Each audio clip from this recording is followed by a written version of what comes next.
What we observe today from Africa to Europe to Asia to Latin America is a crisis of representation.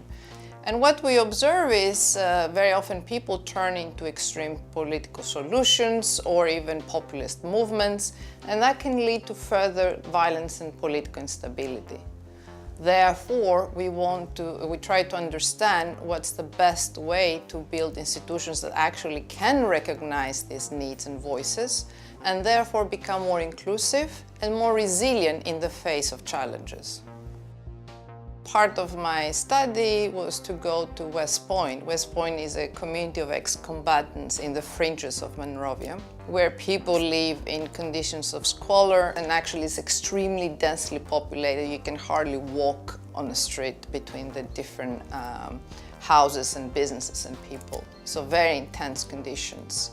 So one of the women, her daughter was pregnant and she gave birth during Ebola. The child was sick, so they told them to take it to JFK. JFK is one of the leading hospitals.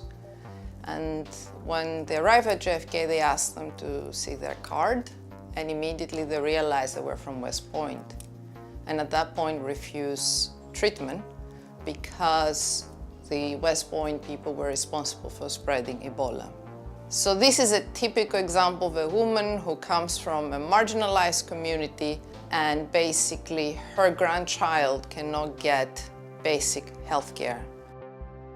My research is about how citizens view their governments, how citizens view international organizations like the European Union that their governments sign on to, and how membership in these organizations impacts democracy and policymaking. There was a referendum on membership in the Eurozone, and the Greek people voted to reject the terms of the EU's bailout, which effectively would mean leave the Eurozone.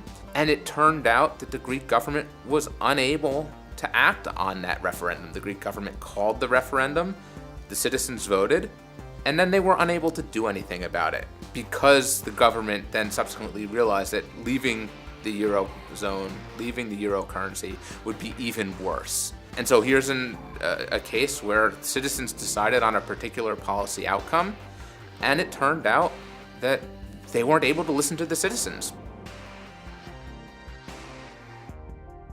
Our research focuses on how the design of political institutions is critical to how politicians respond to political pressures. This research has the potential to provide a map of how we've gotten to where we are and the various outcomes we see in the world today. Corruption plays a significant role in most countries in Latin America, and Brazil is typical of them in many respects. Corruption itself has revolved around a number of different areas, particularly areas related to political finance, meaning how parties obtain the money they use in elections, but also very much related to the way contracts are awarded and the potential for bribery in order to steer certain types of government contracts to different sorts of private interests for political reasons.